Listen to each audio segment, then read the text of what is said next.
Last time we ended on a warning. Once you stop reacting emotionally, you start noticing who's actually loyal versus who's just useful until they're not. That difference changes everything. So, what happens once you can finally tell the two apart? Law 13.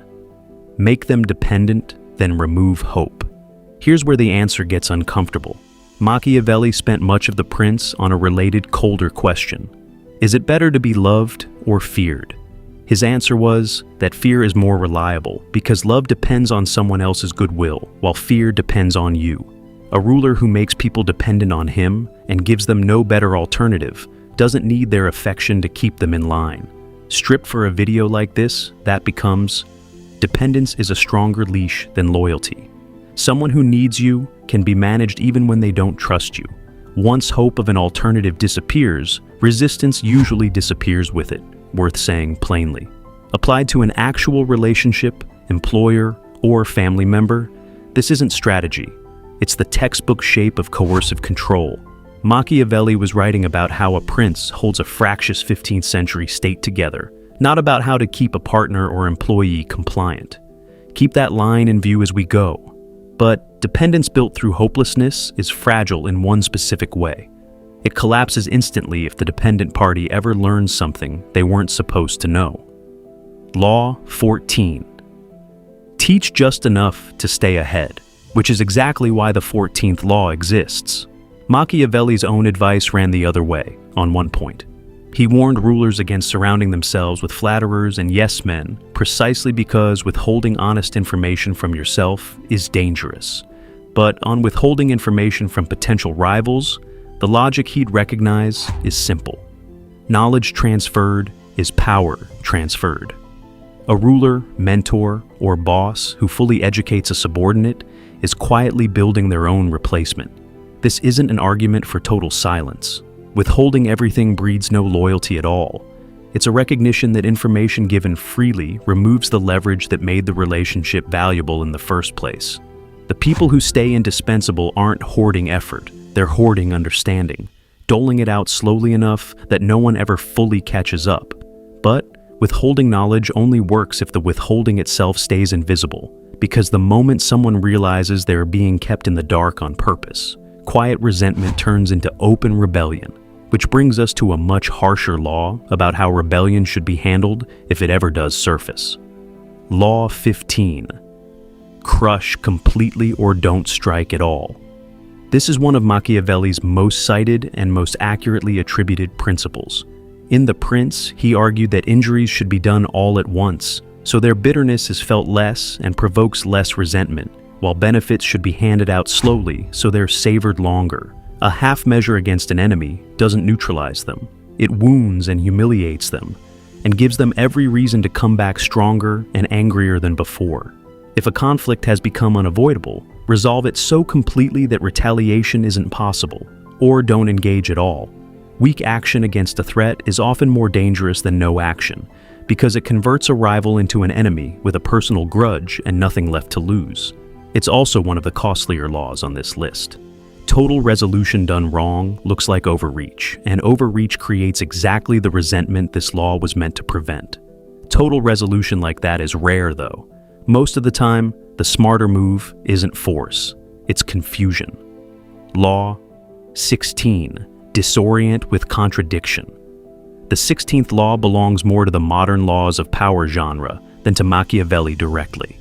He wrote about a prince's reputation for consistency, not about deliberately confusing people close to you, but it borrows his central assumption. Predictability is what makes you vulnerable. A person who can't predict, you can't easily plan against you. Mixed signals, warm one moment, distant the next, agreeing in public, hesitating in private, keep observers permanently off balance, uncomfortable to be on the receiving end of, and effective for exactly that reason. Strategy depends on predicting the other side's next move. Take away predictability, and you take away their ability to plan at all. Confusion works on strategy. It does nothing for scrutiny. For that, you need something people can watch instead of understand. Law 17. Make them watch you, not understand you. This one tracks closer to Machiavelli than the last. He was explicit that a prince doesn't need to be virtuous, he needs to appear virtuous, because most people judge by appearances and outcomes, not by what's actually happening behind them. Spectacle over substance was, for him, a survival tactic, not just a power move, a commanding presence, a memorable gesture, a carefully staged appearance of strength. These capture attention, and attention captured is attention distracted from harder questions. The people watched most closely are often understood least, because being watched and being understood are two different things entirely. Being watched, though, comes with real exposure, which is why the smartest operators are careful about exactly what they let people see. Law 18. Never reveal the source of your power. If people don't know where your power actually comes from, they can't cut it off. This is where Machiavelli gets specific and structural. He argued a prince should never depend entirely on mercenaries or borrowed strength, because power built on something you don't control can be taken from you by whoever controls it. The safest position is one where your actual foundation, the specific ally, the specific leverage, stays out of view, so nobody can attack a foundation they can't see. But hiding your own foundation is only half the equation. The other half is knowing when to simply let your opponents dig their own. Law 19. Let enemies destroy themselves. Sometimes the most effective move is no move at all. This one connects to Machiavelli's writing on Fortuna, the idea that circumstance does a lot of the work for you, and the skill lies in positioning yourself to benefit from it rather than forcing outcomes. Rivals driven by ego, greed, or overconfidence often collapse under their own decisions, without needing outside interference, a pattern that played out repeatedly among the rival city-states of Renaissance Italy, where overreaching rulers rarely needed outside enemies to bring them down. Stepping in too early can actually rescue an enemy from their own mistake by giving them something external to blame. Patience here isn't weakness, it's precision, waiting for a structure that's already cracking to finish falling on its own, then simply being in position when it does. Watching someone else fall apart takes discipline, especially when everything in you wants to react emotionally, which brings us to a law about exactly that, Law 20. Be cold when it counts. There are moments where warmth is a liability. This is close to Machiavelli's actual argument about cruelty. He wrote that cruelty, when it has to be used, should be used decisively and briefly rather than dragged out. Decisive, unpleasant action carried out without visible hesitation. Because hesitation invites challenge and guilt invites exploitation. This doesn't mean becoming cold as a permanent personality.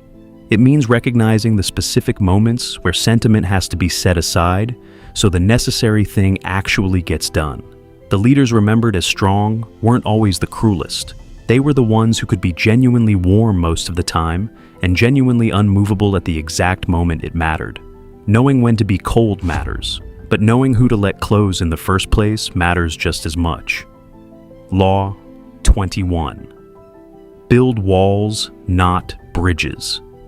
This one runs against most modern advice about openness, and it runs against a good chunk of Machiavelli too, who actually warned that a prince isolated from honest counsel is dangerously exposed, filtered instead through his writing on fortresses and defense.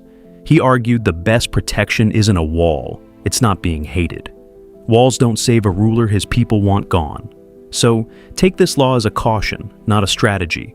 Selective distance can look like protection while quietly becoming isolation. Controlling who gets close is one thing. Controlling what they're allowed to choose once they're inside is another entirely. Law 22. Trap them with choices. You control. Real control rarely looks like control. It looks like freedom. This law belongs to the broader power genre rather than to Machiavelli specifically. Offer someone a set of options where everyone benefits you, and they feel like they chose freely because technically they did. The range of choices was quietly designed in advance.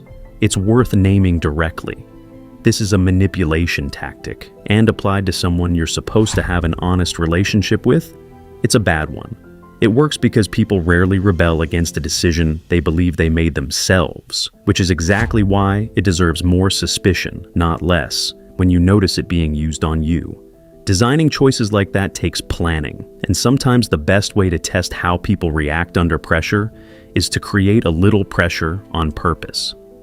Law 23.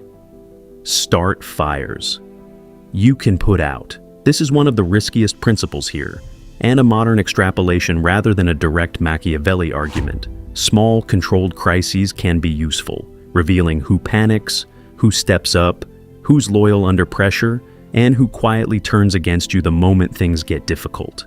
The key word is controlled. A manufactured problem you can resolve makes you look valuable and gathers information about everyone around you. A real, uncontained crisis destroys you along with everything else. The line between the two is thinner than most people managing this strategy want to admit. Even a controlled fire reveals a lot. And revealing too much of anything, including your intentions, is a mistake the next law is built entirely around avoiding. Law 24. Never show the whole plan. This one is grounded in Machiavelli again. He was deeply skeptical of advisors and flatterers who would use a ruler's openness against him, and argued that a prince should take counsel on his own terms, not broadcast his reasoning to everyone in the room. A fully visible plan is a plan anyone can counter. Revealing your endgame early gives every rival, ally, and observer time to prepare a response, adjust their position, or beat you to the outcome you were working toward. The smartest strategists share only what's necessary for the current step, holding the rest in reserve. People can only react to what they can see, and someone who can only see one move at a time can never truly get ahead of you. Hiding the plan protects it, but there's a step beyond hiding your own intentions. Pretending to have adopted someone else's instead, playing along with a side you haven't actually committed to. That works right up until you're forced to pick. Every alliance built on appearing neutral eventually hits a moment where neutrality itself becomes the risk, and standing in the middle stops being possible. What happens the instant that moment arrives? That's part 3.